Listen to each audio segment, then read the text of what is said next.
Okay, so for today's deep dive, we're looking at a really common friction point. It's that gap between what tourists expect and the reality for small-town businesses. Yeah, and we've got some great source material from a couple, Mama Mo and Papa Joe, who run a shop down in Berrydale. They really lay it all out. They do. And they get right to the heart of it with their core thesis, you could call it. Exactly. They say, we cannot work on your hours. You need to work on ours. It's so direct. It's about setting a boundary.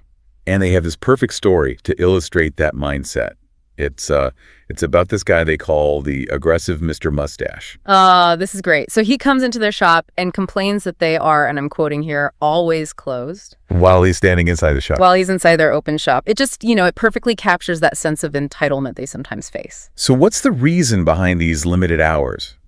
Because the assumption is often, laziness. Right, but the sources make it very clear that's not it at all. It's a conscious life choice. After, 30 years in the corporate world? The rat race? Yeah. They moved to a place like Berrydale specifically to break what they call the habit of slavery. So their priority isn't just commerce. It's something else. It's sanity. They actually say sanity does not have a price tag. I mean, think about it. For a tourist, a weekend is downtime.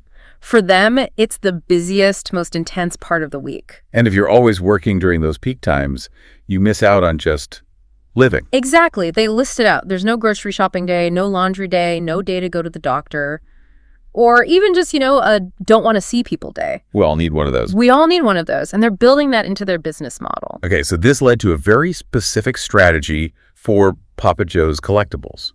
He didn't just guess what hours to keep. Really. Not at all. They did their homework. Before they moved in 2023, they actually researched the trading trends of other small, non-restaurant shops in the area. And what did they find? They found that closing on a Monday, Tuesday, or Wednesday was already pretty common. It was the local norm. So they knew they had to align with that reality, not, fight against it. That's what their specific schedule is. They stay open on Mondays, which is great for the holiday crowds, but they close on Tuesdays and Wednesdays. But close doesn't mean off. Absolutely not. Those are work days. The sources are really specific here.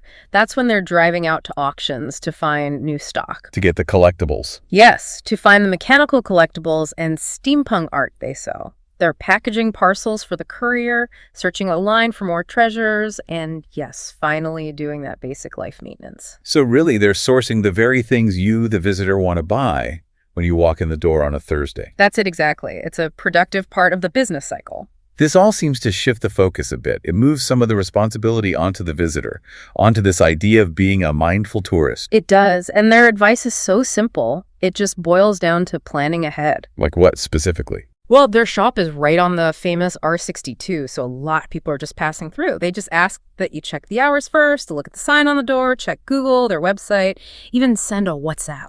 It's a tiny bit of effort that avoids a lot of frustration for everyone. And they also touch on the human side of it. They say, please don't be nasty and rude. If you show up at 3.15 and the door closed at 3.0, they take that personally. This is their life's work. But they do offer a kind of compromise, right? For that 200 to 247 demand. They do. The physical shop might be closed, but their online store is always open. You can browse and buy their collectibles anytime. They're very clear they want to sell history, not slavery. Exactly. So what does this all mean then? It feels like the short hours we see in small towns aren't random. They're a calculated balance between running a business and actually having a life. Yeah, maybe it's a defense mechanism, too. A way to avoid falling back into that corporate grind they work so hard to escape. It should really make us rethink how we visit these places. Right. We need to fit into their rhythm, not expect them to match ours. Which leaves us with a final thought to mull over. They mentioned they could stay open longer if they could afford to hire more staff. So here's the question.